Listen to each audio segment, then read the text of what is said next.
Shubham sir. For me, yes, I'm working as a trainer, and though I haven't started as an L&D executive or whatever it is, but for me, these two sessions, especially making me aware about how we being a L&D person, how do you look up to the scenarios, the process, the business, and how we can lead that from my perspective and what the person is expecting from me. So, and in today's session, the metrics I that one of the most impactful that I learned that what is actually the metrics in L&D if I'm working in as an L&D person.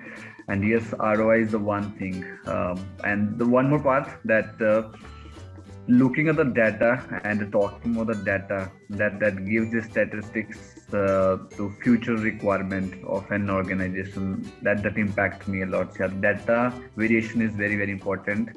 So this was a great learning, and it was a short course for me. That I'm not an MBA graduate, but yes, postgraduate. But this was an MBA lookout at how and things can be done in from the MBA person perspective. So thank you so much. This was a great learning for me.